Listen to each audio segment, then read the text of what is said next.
اور راتوں میں پہرا دیتا ہے کہ کہیں میری قوم کو کوئی تکلیف تو نہیں ہے، کہیں کوئی بھوکا تو نہیں سو رہا ہے۔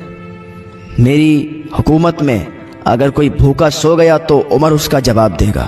میری حکمرانی میں اگر دریا کے کنارے کوئی بکری کا بچہ بھی پیاسا مر گیا نا تو عمر سے اس کا حساب ہوگا۔ حضرت عمر رضی اللہ تعالیٰ عنہ رات میں گزر رہے ہیں، پہرا دے رہے ہیں کہ کوئی بھوکا تو نہیں سو رہا۔ تو ایک بدو آیا ہوا تھا حضرت عمر رضی اللہ تعالیٰ عنہ سے ملنے۔ رات کافی ہو چکی تھی تو اس نے باہر ہی پہرا ڈال لیا، باہر ہی ایک خیمہ لگا دیا۔ اس کی بیوی پیٹ سے تھی تو وہ کلا رہی تھی، درد کے مارے چلا رہی تھی۔ حضرت عمر رضی اللہ تعالیٰ عنہ کا ادھر سے گزر ہو رہا تھا، اب وہ باہر بیٹھا ہوا تھا افسوس میں۔ حضرت عمر رضی اللہ تعالیٰ عنہ نے اپنے غلام کو بھیجا کہ آگ جل رہی ہے، دھواں اٹھ رہا ہے، دیکھو یہاں کوئی ہے۔ حضرت عمر رضی اللہ تعالیٰ عنہ کا غلام آیا، اس نے دیکھا، پوچھا بھائی آپ کون ہیں، کہاں سے آئے ہیں؟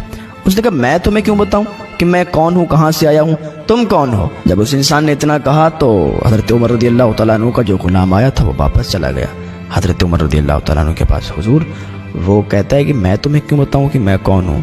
حضور آپ خود چلیے نا۔ حضرت عمر رضی اللہ تعالیٰ عنہ آئے، کہا بھائی یہ تو بتاؤ تم کہاں سے آئے ہو، کون ہو؟ کہا میں تمہیں کیوں بتاؤں کہ میں کون ہوں، کہاں سے آیا ہوں؟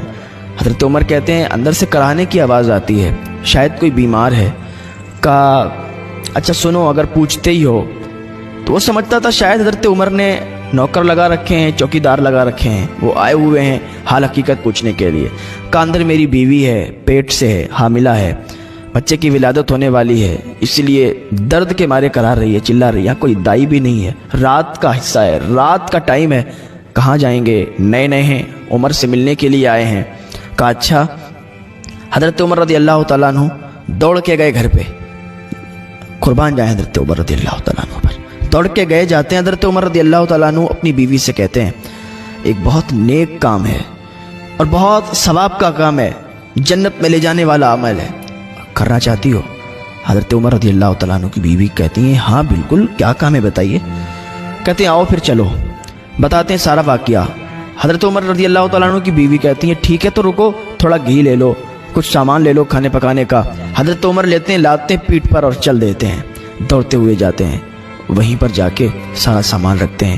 بیوی اندر چلی جاتی ہیں اس عورت کے پاس اور حضرت عمر باہر رہتے ہیں۔ تو چولہا بنا لیا، اس میں لکڑیاں جلا دیں اور برتن رکھ دیا، اس میں گھی وغیرہ ڈال کے اور کچھ پکانے لگے۔ حضرت عمر ادھر پکا رہے ہیں، حضرت عمر کی بیوی اندر اس کی بیوی کے ساتھ ہے۔ اب وہ سمجھنے لگا کہ شاید عمر نے چوکیدار لگائے ہوئے ہیں۔ اب وہ تو کبھی پانی منگاتا عمر سے، کبھی پانی منگاتا، کبھی کچھ۔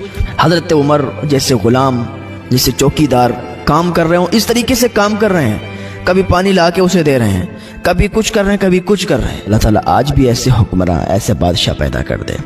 حضرت عمر رضی اللہ تعالیٰ عنہ وہ جو راستے سے گزرے تو آواز آئے تو ایک بوڑھی کے مکان میں کھانا بنانے کے لیے چلے جائیں، کھانا بنائیں۔ وہ واقعہ تو آپ نے سنا ہی ہوگا۔ حضرت عمر راستے سے گزر رہے تھے تو دھواں اٹھ رہا تھا، 2-3 بار گزرے اور ایک 1.5 گھنٹے بعد گزرے، وہی دھواں اٹھتا رہا۔ حضرت عمر نے کہا کہ بہت دیر سے دھواں اٹھ رہا، دیکھو۔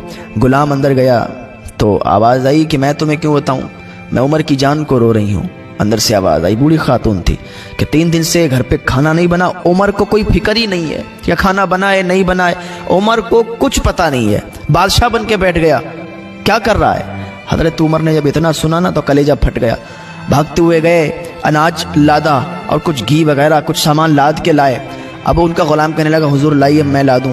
حضرت عمر کہتے ہیں میرا قیامت میں بوجھ بھی تو ہی لا دے گا۔ حضرت عمر رضی اللہ تعالیٰ عنہ دوڑتے ہوئے آئے، سامان رکھا، چولہا تیار کیا، لکڑیاں جلائیں، آٹا گوندھا اپنے ہاتھ سے، اپنے ہاتھ سے آٹا گوندھ رہا ہے، آٹا گوندھ گیا، سبزی تیار ہو گئی، چاول تیار ہو گئے، روٹی پکائی اپنے ہاتھوں سے، اب ان بچوں کو کھلا رہے ہیں۔ جب تک ادھر کھانا تیار ہو رہا تھا، جب تک ادھر کھانا پک رہا تھا تو وہ اپنے ہاتھوں اور گھٹنوں کے بل چلتے اور اپنی پیٹھ پر بچوں کو بٹھاتے۔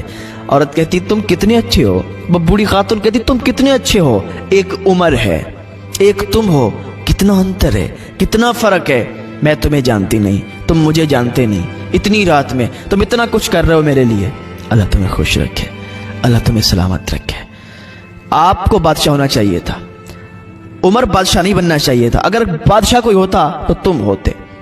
تو عمر کے آنسو نکل رہے ہیں، بچوں کو کھلا رہے ہیں، کہتے ہیں سوچتے ہیں کہ عمر کی وجہ سے ہی بچے روئے ہیں، عمر کی وجہ سے ہی بچوں کی آنکھوں میں آنسو آئے ہیں، اب عمر ہی ان کو ہنسائے گا، عمر ہی ان کی چہرے پر مسکان لائے گا۔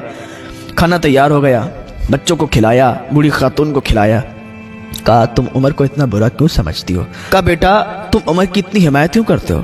کہا عمر اتنا تو برا نہیں ہے، اور اس کو سب کیس دیکھنا ہوتے ہیں، سب کچھ دیکھنا ہوتا ہے، اکیلا عمر ہے، کیا کرے گا، دھیان نہیں دیا ہوگا، نہیں دیکھ پایا ہوگا، اے خاتون اسے معاف کر دے۔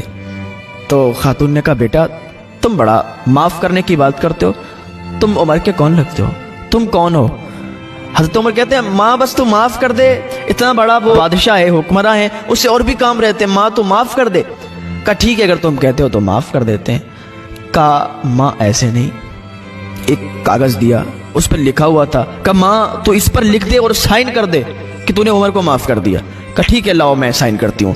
جیسے ہی سائن کرنے کے لیے چلی، حضرت علی، حضرت صدیق اکبر رضی اللہ تعالیٰ عنہما آ گئے۔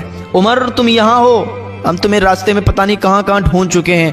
جب اتنا سنا تو عورت کی چیخ نکل گئی، کہا تو ہی عمر ہے، تو ہی عمر ہے، بتایا کیوں نہیں کہ تو عمر ہے؟ کہا ماں بات سے نہ پھریں، آپ سائن کرنے والی تھیں، کل میدان محشر میں مت کہہ دینا کہ میں نے عمر کو معاف نہیں کیا، ماں تو نے معاف کرنے کی بات کی ہے، تو سائن کر دے۔ اس بوڑھی خاتون نے سائن کیا۔